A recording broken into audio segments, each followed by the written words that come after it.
Hello అండి, welcome back to our channel. ఈ రోజు స్టోరీ విలన్ హస్బెండ్ ఎపిసోడ్ 19. ఇక స్టోరీలోకి వెళ్తే హరిని రాహుల్ చేయి పట్టుకొని తను ఎప్పుడు కాన్షియస్లోకి వస్తాడా అని వెయిట్ చేస్తూ కూర్చుంటుంది. భరత్ క్యాంటీన్కి వెళ్ళి లైట్గా డిన్నర్ చేసి హరిని కోసం బబుల్ టీ తీసుకుని వచ్చి తనకి ఇవ్వగానే హరిని టీను మెల్లగా సిప్ చేస్తూనే ఇన్స్టాలో మాయా అప్లోడ్ చేసిన ఒక్కో పిక్ స్క్రోల్ చేస్తూనే నేను లేకుండా బాగానే ఎంజాయ్ చేస్తున్నారు కదా, చేయండి, బాగా చేయండి, వన్స్ నేను అక్కడికి ఎంటర్ అయ్యాక ఉంటుంది ఒక్కొక్కరికి ఎంజాయ్మెంట్ అని మాయా తీసిన ఫ్యామిలీ పిక్ని చూస్తూ ఉంది. అందులో ఆద్య జై పక్కపక్కనే నిల్చుకోవడం హరినికి ఏమాత్రం నచ్చడం లేదు. అందుకే ఆ పిక్స్ను కోపంగా చూస్తూ ఉండగా తనకు శ్వేత నుండి కాల్ రావడంతో హుఫ్, నేను వచ్చి 1 అవర్ కూడా కాలేదు, అప్పుడే కాల్స్ స్టార్ట్ చేసింది అని చిరాకు పడుతూనే కాల్ లిఫ్ట్ చేస్తుంది. వాట్ మామ్, నన్ను బయటకు వచ్చిన పీస్ఫుల్గా ఉండనివ్వవా? చెప్పాను కదా డెఫినెట్గా వస్తానని, మళ్ళీ ఎందుకు కాల్ చేశావు? నాకు మాట్లాడే ఛాన్స్ ఇవ్వవా నువ్వు? నేను ఎప్పుడొస్తావని అడగడానికి కాల్ చేయలేదు నీకు. మీ అత్త ఇందాకే కాల్ చేసింది. నైట్కి వాళ్ళు ఆద్య వాళ్ళ ఇంట్లోనే స్టే చేస్తున్నారట. మాయాజయ్ కలిసి ఏవో గేమ్స్ ఆడాలని చెప్పి అందరినీ గార్డెన్లో గ్యాదర్ చేసి అందరితో సరదాగా టైం స్పెండ్ చేస్తున్నారట. మీ అత్త కాల్ చేసి నీ కూతురుంది వేస్ట్, ఆ ఆద్య అప్పుడే జైను తన వైపు తిప్పుకుంది అని దెప్పి పొడుస్తుంది అని అసహనంగా అంటుంది. అది ఎంత తిప్పుకున్నా బావ దానికి ఎంత మౌల్డ్ అయినా నాకు బావ వీక్నెస్ ఏంటో బాగా తెలుసు. ఎంతగా ఎంజాయ్ చేస్తారో చేయనివ్వు మామ్, బావని ఎప్పటికైనా సొంతం చేసుకునేది నేనే అని యాటిట్యూడ్గా చెప్పి కాల్ కట్ చేస్తుంది. అక్కడ అంత జరుగుతుంటే దీనికి చీమ కుట్టినట్టు కూడా లేదు. పైగా ఓవర్ కాన్ఫిడెన్స్ ఒకటి. ఏం జరుగుతుందో ఏంటో. మాదేశ్ రాగానే ఇద్దరం వెళ్ళి వినయ్ వర్మతో పెళ్లి గురించి మాట్లాడాలని చెప్పి శ్వేత ఫిక్స్ అవుతుంది. హూ ఇస్ దట్ హరిని అని అడుగుతున్న భరత్ని చూసి మై మామ్ అని చెప్పి సింపుల్గా ఒక వర్డ్తో టాపిక్ని డైవర్ట్ చేసి మెల్లగా కాన్షియస్లోకి వస్తున్న రాహుల్ వైపు చూస్తుంది. హరిని పట్టుకున్న తన చేతి ఫింగర్స్ను మెల్లగా కదిలిస్తూ కళ్ళను కష్టంగా తెరవడానికి ట్రై చేస్తూ ఉన్న రాహుల్ని చూసి తన చేతిని రాహుల్ చేత్తో గట్టిగా పట్టుకుంటూ Rahul Rahul open your eyes, నేను మాట్లాడుతుంది నీకు వినిపిస్తుందా అని అడుగుతున్న హరిని వాయిస్కి రాహుల్ గుర్తుపట్టి హరిని చేతిని మరింత గట్టిగా పట్టుకుంటాడు. రిలాక్స్ హరిని, వాడు కాన్షియస్లోకి వచ్చాడు అంటే ఇంకా ఏ ప్రాబ్లం లేనట్టే. వెయిట్, నేను వెళ్ళి డాక్టర్ని తీసుకొస్తానని చెప్పి భరత్ వెళ్ళి డాక్టర్ని తీసుకురాగానే ఇద్దరిని కాసేపు వెయిట్ చేయమని చెప్పి డాక్టర్ రాహుల్ని చెక్ చేశాక ఇంజెక్షన్ చేసి he is all right now, ఎక్కువసేపు డిస్టర్బ్ చేయకండి, పేషెంట్ చాలా వీక్గా ఉన్నాడు అని భరత్ చేతికి ప్రిస్క్రిప్షన్ నోటిస్తూ ఈ మెడిసిన్స్ ఫార్మసీలో అవైలబుల్లో ఉంటాయి, నేను రాసిన మెడిసిన్స్ తీసుకుని వచ్చి సిస్టర్కి చూపిస్తే ఎప్పుడు వాడాలో ఎలా వాడాలో తను మీకు చెప్తుంది. ఏదైనా ఎమర్జెన్సీ అనిపిస్తే నేను నా రూమ్లోనే ఉంటాను, అక్కడికి రాండి అని చెప్పి రాహుల్ను ట్రీట్ చేసిన డాక్టర్ రౌండ్స్కి వెళ్తాడు.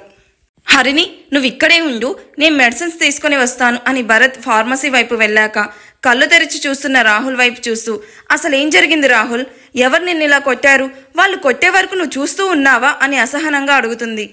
నేను ఇలా బెడ్ మీద ఉండడానికి రీజన్ ఒక అమ్మాయి, దాన్ని నేను అంత ఈజీగా వదలను అని కోపంగా చెప్తున్న రాహుల్ వైపు చూస్తూ అరే అసలు ఏం జరిగిందో చెప్పకుండా ఇలా వదలను అంటే నాకెలా తెలుస్తుంది, చెప్పు రాహుల్, అసలు గొడవ ఏంటి? రాహుల్ హరిని వైపు చూస్తూ నా ఫ్రెండ్స్ బలవంతం పెడితే వాళ్ళతో పాటు మాల్కి వెళ్ళాను, అక్కడ ఒక అమ్మాయి కావాలని నా కాల్ తొక్కింది. మీకేమైనా ఐడియా వచ్చిందా రాహుల్ ఎవరి గురించి చెప్తున్నాడో? వస్తే నాకు కామెంట్స్లో చెప్పండి. అయినా ఆ అమ్మాయి నన్ను చూసి కూడా సారీ చెప్పలేదు సరికదా, నేను కావాలని తనకి అడ్డొచ్చానని చెప్పి నన్ను కొట్టింది. దాంతో నాకు నా ఫ్రెండ్స్కి కోపం వచ్చి ఆ అమ్మాయిని కామెంట్ చేశాం, అంతే. వాడు ఎవడో ఏంటో తెలియదు కానీ నన్ను నా ఫ్రెండ్స్ని ఇదిగో ఇలా కొట్టి ఆ అమ్మాయిని తీసుకుని అక్కడి నుంచి వెళ్ళిపోయాడు అని సగం అబద్ధం సగం నిజం చెప్పి హరినికి చెప్తాడు. ఎందుకంటే నిజం చెప్తే హరినినే వాడిని 4 తగిలిస్తుంది అని సగం అది సగం ఇది చెప్పి కలిపి చెప్పేస్తాడు. రాహుల్ చెప్పిందంతా విన్నా హరిని వాట్, ఆ అమ్మాయి కావాలని నిన్ను కాలితో తొక్కి ఎవరితోనో నిన్ను కొట్టించిందా? ఎవరు రాహుల్ అది చెప్పు, దాని సంగతి నేను చూసుకుంటాను. నిన్ను ఇలా 1 మంత్ బెడ్ మీద పడుకునేలా చేసిన దాన్ని నేను వదిలిపెట్టను. నో హరిని, దాని మీద రివెంజ్ నేనే తీర్చుకుంటాను. ఆ అమ్మాయి ఎవరో ఏంటో తెలుసుకొని దాని లైఫ్ మీద దెబ్బ కొట్టి ఈ రాహుల్ అంటే ఏంటో తెలుసుకునేలాగా చేస్తాను అని కోపంగా చెప్తాడు. నీకు ఎలాంటి హెల్ప్ కావాలన్నా I'm always be with you Rahul అని చెప్తూ భరత్ రాహుల్ కోసం మెడిసిన్స్తో పాటు ఫ్రూట్స్ కూడా తీసుకొని రావడంతో ఫ్రూట్స్ కట్ చేసి తినిపిస్తూ 2 అవర్స్ అలా రాహుల్తో టైం స్పెండ్ చేసి రాహుల్ని జాగ్రత్తగా కేర్ చేయమని చెప్పి భరత్కి మరీ చెప్పి తన ఇంటికి స్టార్ట్ అవుతుంది హరిని. తన బెడ్రూమ్లో కూర్చొని తన సిస్టంలో స్క్రీన్ మీద కనిపిస్తున్న ఆద్యాన్ని చూస్తూ టైం ఎంత అవుతుందో కూడా గమనించాడు అతను. క్యారెక్టర్ నేమ్ రివీల్ అయ్యే వరకు అతను అనే పిలుస్తాను, గుర్తుపెట్టుకోండి. సరిగ్గా అప్పుడే ఆ బెడ్రూమ్ డోర్ ఓపెన్ చేసుకుని అతని మదర్ ఫుడ్ ప్లేట్ ట్రేలో పెట్టుకుని అక్కడికి వచ్చి అతన్ని అలా చూసి, నా కోడలి ఫోటో చూస్తూ నీకు ఆకలి కూడా వేయడం లేదా నాన్న అని నవ్వాపుకుంటూ అడుగుతుంది. తన తల్లి వాయిస్కి ఫాస్ట్గా ల్యాపీ క్లోజ్ చేసి చైర్ నుండి పైకి లేచి వెనక్కి తిరిగి తన మదర్ను అక్కడ చూసి, మమ్మీ నువ్వెప్పుడొచ్చావు అని నవ్వుతూ అడుగుతూ బెడ్ మీద తన మదర్కి ఎదురుగా కూర్చుంటూ అడుగుతాడు అతను. నువ్వు నా కోడల్ని చూస్తూ ఆకలి కూడా మర్చిపోయినప్పుడే వచ్చాను. నువ్వు ఎంతసేపటికి డిన్నర్కి రాకపోయేసరికి నేనే ఇలా డిన్నర్ తీసుకుని వచ్చాను. అబ్బా మామ్, అలాంటిదేం లేదు. ఇప్పుడే అలా చూస్తూ కూర్చున్నాను, ఈలోగా నువ్వు వచ్చావు. సరే ఎలాగో వచ్చావు కదా, నీ చేత్తోనే తినిపించు మమ్మీ. నీ చేత్తో అయితే ఎక్స్ట్రాగా ఇంకో 2 ముద్దలు ఎక్కువ తినొచ్చు. దొరకోరా నువ్వు, ఇదిగో ఇలాగే నీ మాటలతో నన్ను ఇంకేమీ మాట్లాడనివ్వకుండా చేస్తావు అని కొడుకుని మురిపెంగా చూస్తూ ఇదిగో ఆను అంటూ అతనికి కొసరి తినిపిస్తూ, ఇంకేంటి నాన్న విశేషాలు? ఎన్ని రోజులు ఇలా కోడల్ని దూరంగా చూస్తూ దూరంగానే ఉండిపోతావు? ఇవాళ రేపు యూత్ ఎంత ఫాస్ట్గా ఉన్నారో తెలుసా? నువ్వేంటో ఎక్కడ ఉన్నవాడివి అక్కడే ఉండిపోయావు. నా కోడలు అసలే బంగారు బొమ్మ. ఈ పాటికి ఇన్ని ప్రపోజల్స్ వచ్చి ఉంటాయో. తన మనసులోకి ఎవరో ఒకరు వచ్చేలోపే నీ లవ్ గురించి తనకు చెప్పు నాన్న.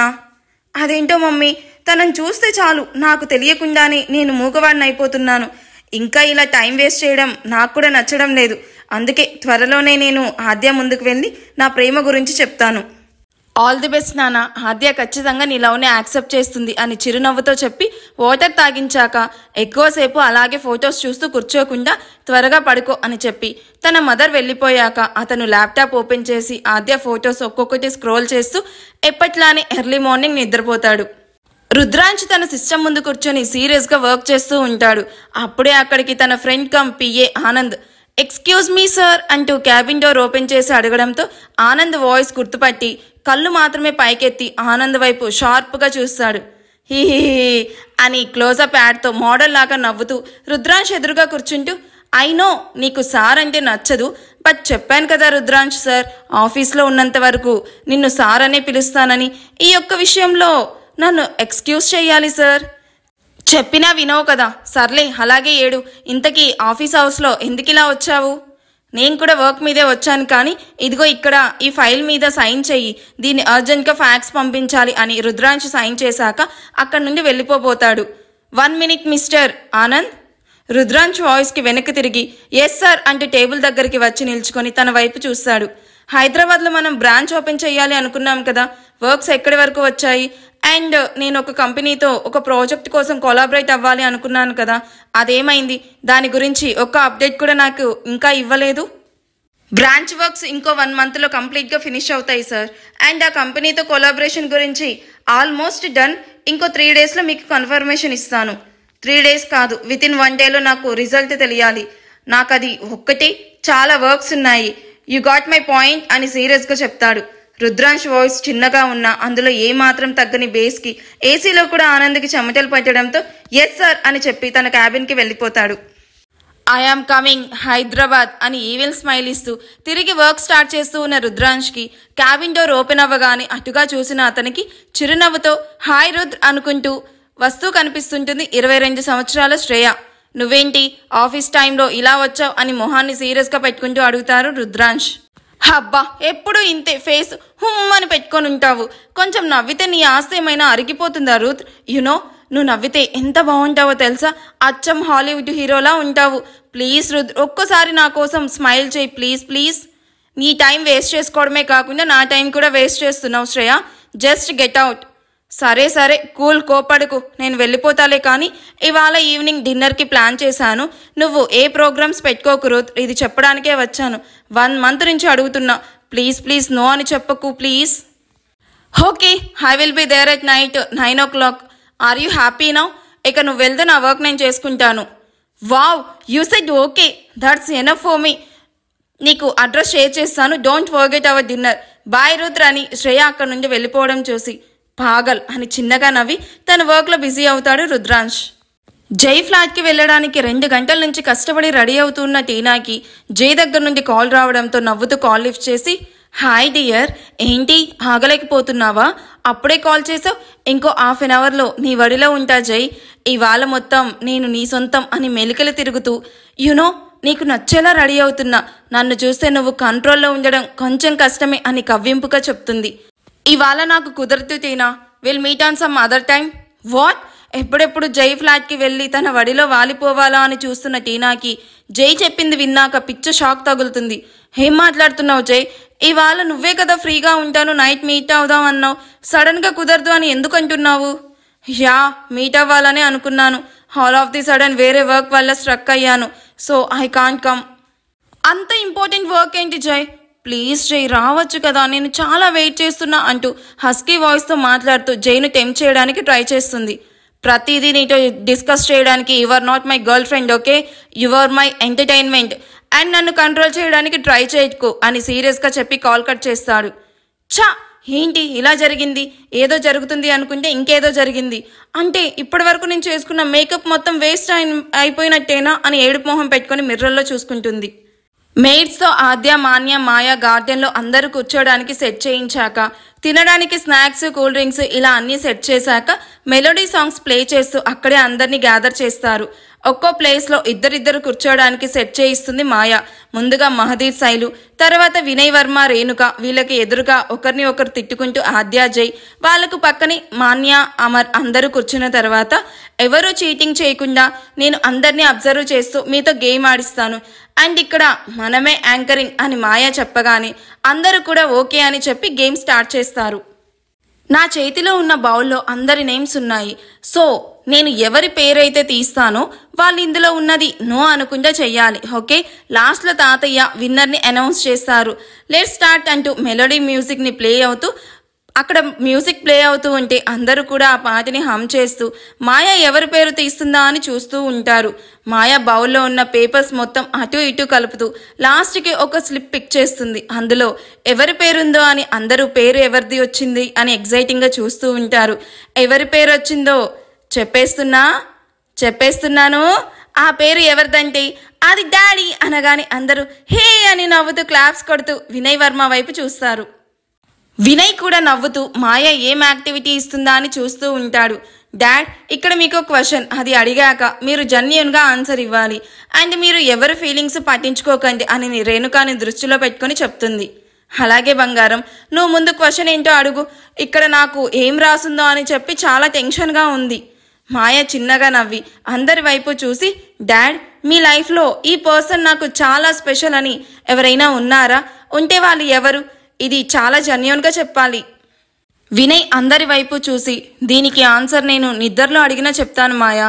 నా లైఫ్లో నాకు ఎప్పటికీ స్పెషల్ నా సంధ్య. ఎందుకంత స్పెషల్ పర్సన్ అంటే ఇప్పటికీ తన ఇన్నోసెన్స్ గుర్తొస్తే నా పెదాల మీద చిరునవ్వు అలాగే ఉండిపోతుంది. తనని చూడగానే షీ ఈజ్ మైన్ అని ఫిక్స్ అయిపోయాను. సంధ్యను మ్యారేజ్ చేసుకోవడానికి నేను చాలా స్ట్రగుల్స్ ఫేస్ చేశాను. అది నాకు, మహికి మాత్రమే తెలుసు. తనతో మ్యారేజ్కి 2 ఫ్యామిలీస్ ఓకే అన్నాక నా హ్యాపీనెస్ అసలు ఇమాజిన్ కూడా చేసుకోలేవు. అంత హ్యాపీగా ఉన్నాను. తనతో నిండు నూరేళ్ళు హ్యాపీగా ఉండాలి అనుకున్న నాకు నా సంధ్య యాక్సిడెంట్లో దూరం అయ్యి నన్ను ఒంటరి వాడిని చేసి చాలా అన్యాయం చేసింది నాకు. అప్పటికే వినయ్ కళ్ళు వర్షిస్తూ ఉంటాయి. మహదీర్ వినయ్ భుజం మీద చేయి వేయగానే తన కన్నీళ్లు తుడుచుకుంటూ ఆ తర్వాత నా లోకం మొత్తం జైనే మాయ. వాడి కోసమే సంధ్య చనిపోయినా నేను చనిపోకుండా బ్రతికే ఉన్నాను. సంధ్య తర్వాత నా ప్రపంచం మొత్తం జైనే అనగానే జై కూడా ఎమోషనల్గా వినయ్ వైపు చూస్తాడు. అంతలోనే వినయ్ అన్న మాటలకు క్షణాలలో జై మొహం ఎర్రగా మారుతుంది. ఈ ఎపిసోడ్ ఎలా అనిపించింది? ఏంటో ఈ స్టోరీ డబల్ ఇంట్రెస్టింగ్గా మారేలా ఉంది కదా. మీకేమనిపించింది? సో మీకేమనిపించిందో నాకు కామెంట్ చేయండి. Thank you for watching. Bye.